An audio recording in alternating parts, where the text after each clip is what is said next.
कि सहजयोग एक जीवंत क्रिया है और जीवित चीज़ों के ऊपर कार्य करती है।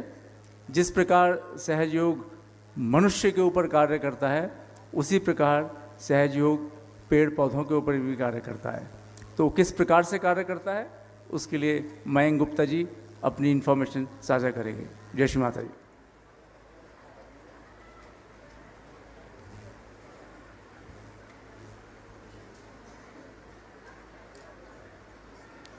जय श्री माता जी। आज का विषय जो कृषि पर है वो बहुत ही इम्पॉर्टेंट है और मैक्सिमम 10 से 12 मिनट का है। तो मैं आपसे रिक्वेस्ट करूंगा कि 10-12 मिनट इसको कृपया अगर सुनेंगे तो हम सबको प्रचार प्रसार में भी और अपने घरों पर भी इसका बहुत लाभ होने वाला है। जैसा कि हम सब जानते हैं कि सहजयोग में हम लोग अपने दिनचर्या में ध्यान से लेकर और प्रचार प्रसार और सारी चीज़ें सेंटर जाना सब करते हैं, लेकिन जब माँ से हम सुनते हैं, माँ कहती हैं अब आपको गांव में जाना है, अब आपकी जो ज़रूरत है वो शहर से ज़्यादा गांव को है और गांव में आपको सहज का प्रचार प्रसार करना है, तो फिर हमें कई बार लगता है कि गांव में जाकर हम कैसे करें। बहुत सारे लोगों को आप में से ऐसा लगता होगा कि सहज कृषि का मेरे से तो कुछ लेना देना नहीं है, मैं तो शहर में रहता हूँ, लेकिन ऐसा नहीं है। अच्छा, यहाँ जो लोग बैठे हैं जरा मैं जानना चाहूँगा कितने लोग हैं जो खेती से जुड़े हैं, जरा एक बार हाथ उठाएंगे बहन भाई जो खेती से जुड़े हैं। ठीक है, नीचे करिए, काफ़ी लोग हैं। अच्छा, जो खेती से जुड़े नहीं हैं लेकिन जिनके घर में गमले हैं, बागबानी घर में फूल लगाते हैं, वो हाथ उठाइए। तो फिर ये जो विषय अगले 12 मिनट का आप सबके लिए है और बहुत इंटरेस्टिंग है, आपको मजा आएगा इसमें। बेसिकली क्या है कि श्री माता जी ने जो हमें कहा है कि सहजयोग के लिए गांव में जाना है, उसके लिए एक छोटा सा हम आज के इस जो हमारा प्रेजेंटेशन है इसमें 2 ही वीडियो प्ले करने वाले हैं। पहला वीडियो है जो लगभग 1 मिनट का है और दूसरा लगभग 2 मिनट का है।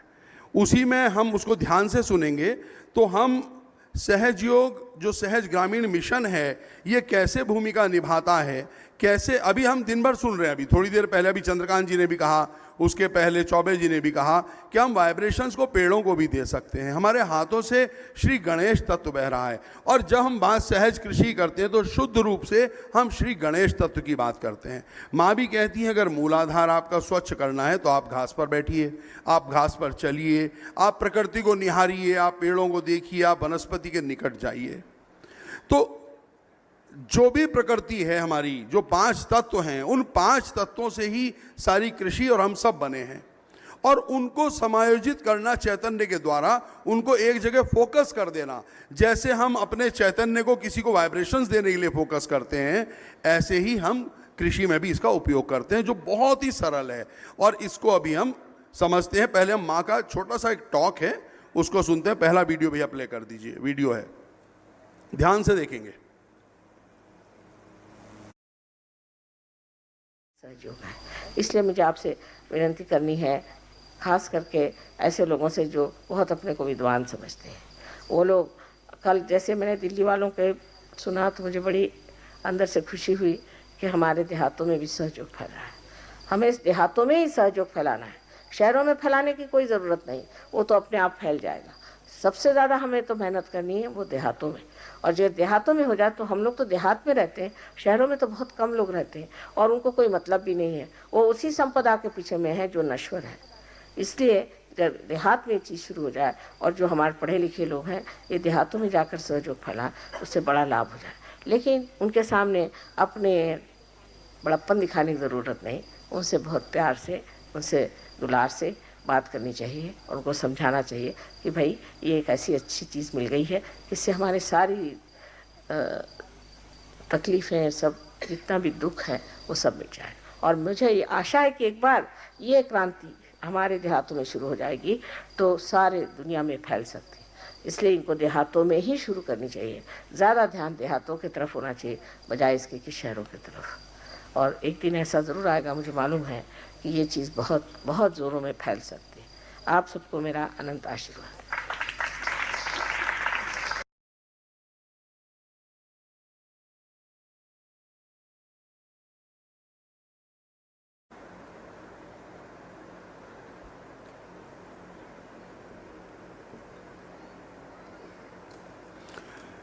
चलिए अब हम आगे बढ़ते हैं और इसको समझते हैं कि ये जो सहज कृषि है ये कैसे काम करती है।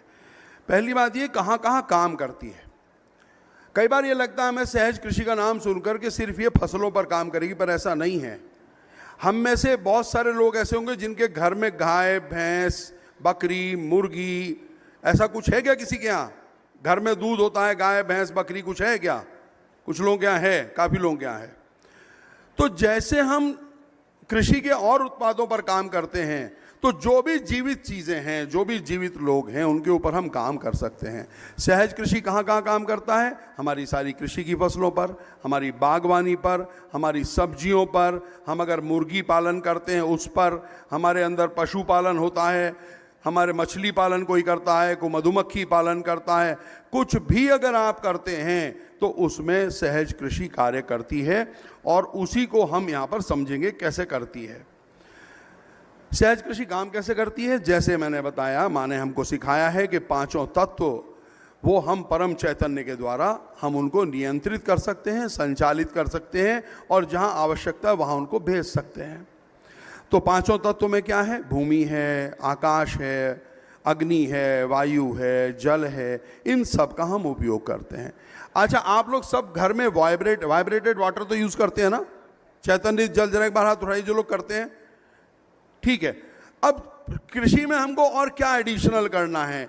कृषि में हमको क्या करना है कि जो परम चैतन्य चारों ओर फैला हुआ है उसको अपने हाथों के माध्यम से उन फसलों की तरफ को देना है जिनको हम चैतन्यित करना चाहते हैं, या उन पशुओं की तरफ या उन पेड़ों की तरफ जिनको हम चैतन्य देना चाहते हैं। और पांचों तत्वों का हम इसमें समावेश करते हैं। अब इसके अलावा जो इम्पॉर्टेंट एस्पेक्ट सहज कृषि में है, जो हमारे लिए भी है, जो मैंने वाइब्रेटेड जल की बात आपसे की, ये अभी आप एक स्लाइड देख रहे हैं वहाँ पर। इस स्लाइड में ये डॉक्टर हमीद माइलिनी हुए हैं, जिसका श्री माता जी ने अपने कई जगह उद्बोधन में उल्लेख किया है। श्री माता जी को वो सहयोगी थे डॉक्टर हमीद माइलिनी, और वो ऑस्ट्रिया के थे और उन्होंने बहुत काम सहयोग पर किया है, बहुत सारी रिसर्चेस की हैं। पानी पर जो उन्होंने सबसे बड़ी रिसर्च की, हमें ये समझ में नहीं आता कि जो वाइब्रेटेड वाटर है वो सड़ता नहीं है गंगा जल की तरह, कभी तक रखिए आप उसको, और वो कैसे लाभ कैसे करता है। वाइब्रेटेड वाटर के कितने चमत्कार हैं, इसको मैं अगर आपको बताने लगूं तो आप आश्चर्यचकित रह जाएंगे। यानी अचानक ऐसा होता है, मुझे किसी ने अचानक फ़ोन पे पूछा मेरे यहाँ पर फुंसी हो गई, क्या करूं? अब सहयोगी अगर कोई फ़ोन करके पूछ रहा है तो ये उम्मीद करता है कि उसे तत्काल कुछ बताया जाए। तो मेरे चित्त में एकदम आया, मैंने कहा वाइब्रेटेड वाटर लगाओ। उसने लगाया, तीसरे दिन वो फुंसी खत्म हो गई उसकी। अभी हमारे मुकेश भैया हैं पूरनपुर, यहाँ लक्सर के पास बैठे, क्या मुकेश जी पूरनपुर वाले? वो बैठे पीछे, आगे आ जाओ, आप इधर आ जाओ, जरा आगे आ जाओ मुकेश जी, यहाँ जाओ। ये मुकेश जी हमारे पूरनपुर एक गांव है लक्सर के पास, वहाँ पर कृषक हैं, सहयोगी हैं पुराने। तो सहज कृषि का जब हम लोग काम कर रहे थे मिलकर, तो इनका एक दिन फ़ोन आता है, इन्होंने कहा कि मेरे गन्ने की फसल में कीड़ा लग गया, कुछ बीमारी आ गई, कीड़ा नहीं लगा, कोई बीमारी आ गई और वो सूखने लगा, सारे पत्ते सूख रहे हैं। और मैंने कहा कोई दवा कहने, मैं गया दवा वालों के पास, उन्होंने कहा इसकी कोई दवा ही नहीं है इस बीमारी की। तो मैंने कहा अच्छा आप एक काम करो, उसकी खेत की फ़ोटो मुझे भेजो। इन्होंने उसकी पत्तों की कुछ फ़ोटो मुझे भेजी, और वो पत्ते जब इन्होंने मुझे भेजे तो मुझे भी क्योंकि आइडिया नहीं था इस तरह की बीमारी का क्या होगा, तो मैंने भी पेस्टिसाइड वालों से पूछा, तो उन्होंने भी ये कह दिया कि नहीं इसकी तो कोई डिजीज़ की दवा नहीं है, ये पहले से प्रिकॉशनरी दवा डलती है, यानी वैक्सीन की तरह है, पहले लगती तो ये रुक सकती थी पर अब कोई ट्रीटमेंट नहीं है। अब मैंने इनको ये बात नहीं बताई, मैंने इनसे कहा कि आप एक काम करो, माँ के सामने जल रखो रात को और माँ को प्रे करो, श्री माता जी आप तो सबसे बड़ी वैज्ञानिक हैं, सबसे बड़ी डॉक्टर हैं, सारा ब्रह्मांड आप चलाती हैं, पांचों तत्वों की स्वामिनी हैं। मैंने कहा वो जो आपके उसमें बीमारी आई है उन पत्तों को भी माँ के सामने रख दो। तोड़ के 2-3 पत्ते इन्होंने वहाँ रख दिए, माँ से प्रे किया, और माँ से प्रे किया इन्होंने कि माँ इस बीमारी को ठीक करने के लिए जो भी औषधीय तत्व जरूरी हैं वो कृपया इस जल में भर दीजिए। वो जल रात भर माँ के सामने रखा रहा, सुबह इन्होंने उस जल को टैंक्स में भरा और पूरे खेत में स्प्रे कर दिया, और 3 से 4 दिन में वो बीमारी पूरी तरह ठीक हो गई।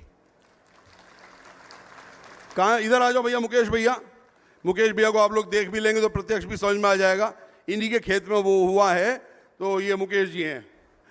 अब मेरा कहना ये है कि जो आप फोटो देख रहे हो इसमें डॉक्टर माइलिनी ने प्रयोग क्या किया, उन्होंने कहा कि जो पानी है जब हम श्री माता जी के सम्मुख रखते हैं मुकेश जी लगातार सहज कृषि कर रहे हैं लंबे समय से और इनको काफी लाभ भी कृषि में हो रहा है। इन पर बड़ी कृपा है माँ की। चलिए बैठिए, ठीक है। तो एक बार मुकेश जी के लिए तालियां बजा दीजिए जोर से। जो लोग साइंस के छात्र हैं, साइंस के छात्र कौन कौन है जिन्होंने साइंस पढ़ी है? 12वीं तक भी पढ़ी हो, 12वीं तक भी चलेगा, ठीक है, नीचे करिए। तो हम जो पानी है, मॉलिक्यूल है पानी का, उसका जो सूत्र है वो क्या है? H2O, सब जानते हैं ना? यानी 2 हाइड्रोजन के मॉलिक्यूल, 2 हाइड्रोजन के एटम है और एक ऑक्सीजन का है, ये मिलकर हमारा पानी बनता है H2O।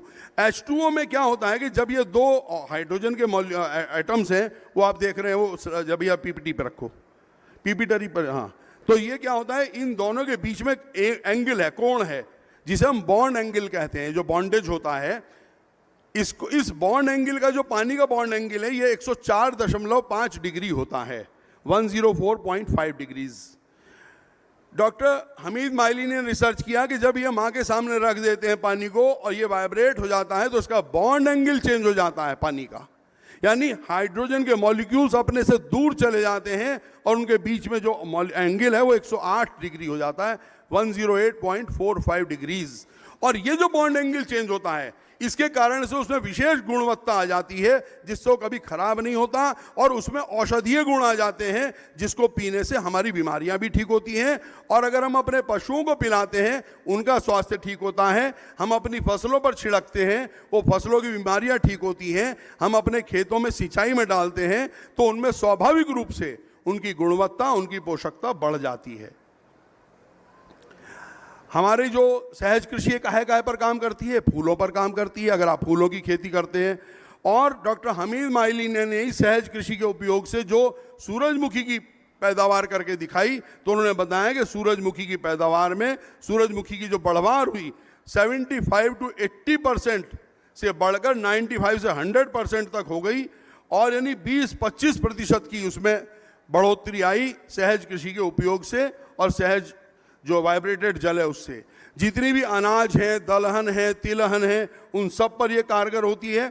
महात्मा ज्योतिबा फुले कृषि विद्यापीठ है पुणे में, वहाँ पर रिसर्च किया गया और वहाँ पर पाया गया कि जो जड़ें हैं, इनमें जो अंकुरण होता है, उनमें सोयाबीन पर प्रयोग किया गया था, उसमें 0 से 20% तक की वृद्धि आई। इसी तरह से नरेंद्र देव विश्वविद्यालय में गेहूं की पैदावार में 28% की बढ़ोतरी दर्ज की गई सहज कृषि से।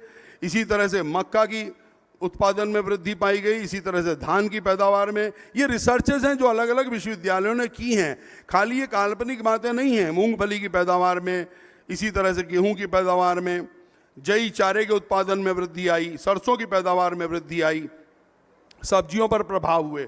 आप ये देख लें, बड़ी बड़ी लौकी, एक तो बड़ी लौकी आजकल बाजार में मिल रही है जिनमें वो इंजेक्शन लगा रहे हैं, उस इंजेक्शन के कारण से वो एक रात में बड़ी हो जा रही हैं, वो बहुत नुकसानदायक है। लेकिन हम लौकी तोरई ये सोचकर खाते हैं स्वास्थ्य अच्छा रहेगा, पर ऐसा नहीं है। आप सहज कृषि से अपने घर की छत पर लौकी उगाइए, अपने घर की छत पर तोरई उगाइए, तो आपको वो वास्तव में आपके स्वास्थ्य में लाभ मिलेगा। तो आप वो कर सकते हैं। बहुत अच्छा आप देख रहे हैं कितनी बड़ी बड़ी लौकी और सारी चीज़ें आपको देखने को मिल रही हैं। लौकी 2.5 से 3 फुट लंबी तक होती है सहज कृषि के माध्यम से। टमाटर की पैदावार, ये सारी चीज़ें आप अपने घर पर छत पर कर सकते हैं। ऐसा नहीं है कि खाली आपके पास खेत होगा तभी आपको सहज कृषि की जरूरत है। हमें अपना स्वास्थ्य ठीक रखना है, तभी तो हम ये कर पाएंगे जो अभी बताया गया आपको कि प्रचार प्रसार में जाना है। अगर स्वास्थ्य ठीक नहीं होगा तो कैसे करेंगे हम सब लोग।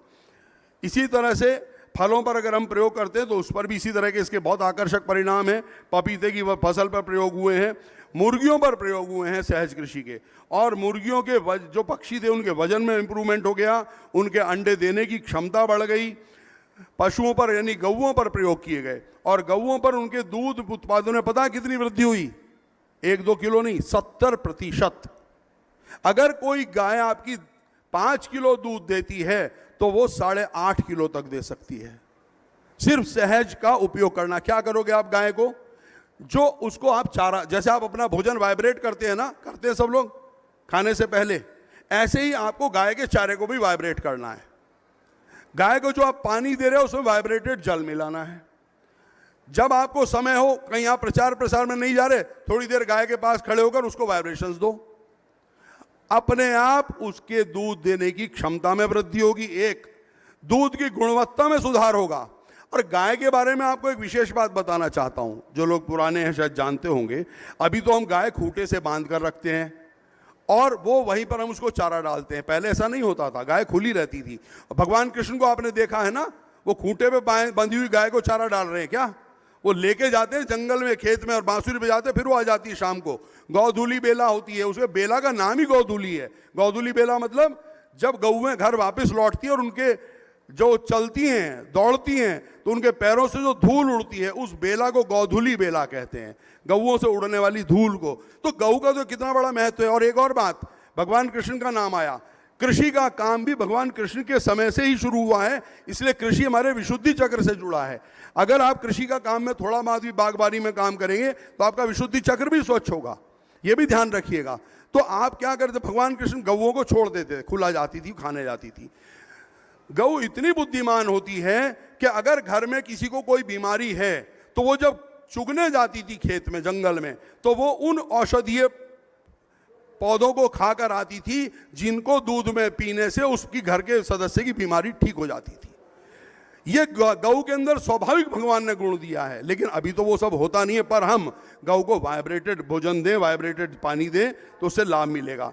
इंपॉर्टेंट बात, श्री माता जी ने कहा है कि अगर हमारा सहज कृषि से उत्पादन अनाज है तो उसको चूहे भी नुकसान नहीं करते। आपकी बौरियां रखी रहेंगी घर में और बाकी खा जाएंगे, पर उसको नहीं खाएंगे जो सहज कृषि से पैदा किया गया अन्न है। सहज कृषि के लिए करना क्या है? बहुत सिंपल से 4 स्टेप्स हैं, बिल्कुल सिंपल। एक बार ध्यान से सुन लीजिए तो आपको हमेशा के लिए याद हो जाएंगे। सबसे पहले कृषि कहां पर करते हैं? भूमि में करते हैं। तो पहले भूमि को चैतन्यित करना। चैतन्यित कैसे करेंगे? उसमें गणेश तत्व स्थापित करना है। वैसे तो भूमि स्वयं ही गणेश है, पर उस गणेश तत्व को जागृत करना है। तो हम क्या करते हैं, हम 3 नारियल लेंगे या तो 5 नारियल लेंगे। 3 नारियल लेंगे तो जैसे आप यहाँ फोटो में देख रहे हैं, एक सिर से सिर मिलाकर एक गड्ढा खेत के ठीक बीच में खो दिए, गहरा, जहां तक ट्रैक्टर ना जाए, और उसमें 3 नारियल सिर से सिर मिलाकर रख दीजिए। उनको पहले स्वास्तिक वगैरह लगाकर, और वहीं पर श्री गणेश शतशीर्ष बोलिए, वहीं पर श्री गणेश मंत्र बोलिए, पुष्प चढ़ाइए, थोड़ा मीठा चढ़ाइए, और जैसे हम श्री गणेश पूजन करते हैं, कलश पूजन करते हैं, ऐसे करिए और उस गड्ढे को बंद कर दीजिए। तो आपकी भूमि चैतन्यित हो गई। ऐसा ना करके आप 5 नारियल से भी कर सकते हैं, 4 नारियल 4 कोनों में, एक सेंटर में खेत के। दूसरा काम हो गया, हम जो बीज बोने वाले हैं उन बीजों को हम माँ के सम्मुख रख दें किसी एक बर्तन में। ऐसा नहीं कि हमको 2 बोरी बीज चाहिए तो 2 बोरी रखनी है, एक कटोरे में भर के रख दें, उसको सारे बीज में बाद में मिला दें, रात भर माँ के सम्मुख रखा रहने दें, और जब रखें तो स्वाभाविक ये बंधन लेकर और उनको माँ से प्रार्थना करके, माँ कृपया इन बीजों को चैतन्यित कर दीजिए। पानी को आपने चैतन्यित करना ही है। अब क्या करना है, जब आप खेत में बीज बोएंगे तो खेत पहले से चैतन्यित है, बीज चैतन्यित हैं, और जब आप जल का छिड़काव करेंगे या अगर फसल पर बीज में कोई जल मिलाना है तो वो भी आप वाइब्रेटेड जल ही मिलाएंगे। अब जब आप खेत में पानी देंगे तो 2 तरीके हैं। एक तरीका है, आप वाइब्रेटेड जल लीजिए और एक बॉटल में भर के खेत में जहां से पानी जा रहा है वहां पर लटका दीजिए, थोड़ा सा छेद करके, जैसे ग्लूकोज का पानी, ग्लूकोज नहीं टपकता इंजेक्शन, उससे सुतली बांध दीजिए, लोग जानते हैं गांव के सब लोग, और एक एक बूंद टपकता रहेगा, सारे खेत में वाइब्रेटेड जल चला जाएगा। या फिर आप कर सकते हैं कि माँ के श्री चरण या माँ का कोई छोटा चित्र जो पानी से खराब ना हो, कांच में फ्रेम्ड हो, वो आप खेत के मुहाने पर कहीं पर फिक्स कर सकते हैं, जिससे होकर पानी गुजरे तो वो भी चैतन्यित हो गया। 3 काम हो गए। चौथा काम क्या है, जब आप फसल बो दें और थोड़ी थोड़ी फसल निकल आए तो खेत में जाकर किसी भी दिन आप अकेले 2-4 सहयोगी, परिवार के लोग जो हों उपलब्ध, जाकर खेत पर बैठिए, वहीं ध्यान करिए और उस फसल को चैतन्य दीजिए। बीच में एक बार और ऐसा कर दीजिए, और जब फसल कटने का समय है एक बार तब चैतन्य दे दीजिए। इतना बहुत है। ऐसा करने पर आपका वो खेती, आपकी सहज कृषि हो गई। अब एक लास्ट पॉइंट है, वो है हाइब्रिड। हाइब्रिड खेती बहुत रिस्की है और बहुत हमारे लिए नुकसानदायक है। श्री माता जी ने इस पर बोला है, हाइब्रिड खेती हो या हाइब्रिड पशु हो, हाइब्रिड गाय भैंस भी आ रही हैं जिनका दूध तो बहुत ज़्यादा होता है, लेकिन माने गए बहुत नुकसानदायक है। और इसी तरह से जो हम बीज यूज करते हैं हाइब्रिड, उनसे फसल तो ज़्यादा होती है, लेकिन माँ ने कहा है कि अगर आप चैतन्यित बीजों को प्रयोग करेंगे तो हाइब्रिड से ज़्यादा पैदावार लेंगे। एक 2 मिनट की छोटी सी वीडियो है माँ की, हम इसे सुनते हैं। उसमें हिंदी के कैप्शंस हैं, कैप्शंस देख लें।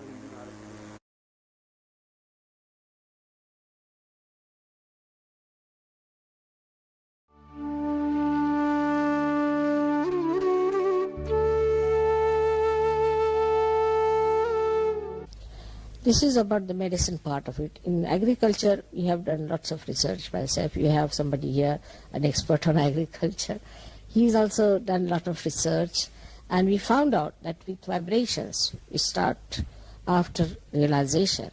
If you vibrate the water and if you water the plants with that, then sometimes you might get even 10 times more breed. That's what they did in India in one of the agricultural university. But here also he's found out that there's tremendous difference between the growth of an ordinary thing. Now, another thing we have found out in agriculture, that if you get vibrations, then even an ordinary cow can give lot of milk. But if you have hybrid cows, then you see that it's not good for the brain, because a person who takes hybrid milk also gets hybrid and his brain becomes little wobbly. So better to have a pure milk from a cow which is not being put to this kind of a experimentation. Moreover, food also, if it's hybrid food, is not very good for us, because that spoils our nerves, I think. But ordinary seeds you cannot use because they have weakened and they cannot reproduce. So when we vibrate them, they produce very well, just like better than even sometimes hybrid thing, and the food tastes very well and it doesn't give those complications. So this can help in agriculture in India, and the government has allotted us a lot of land where we are going to now experiment, and we are going to start the experimentation there to show that how we can use this. But many farmers who are Sahajogis have done a lot of job, and they have discovered that even animals and farming, everything is helped very much by vibration. So it improves the lives of people.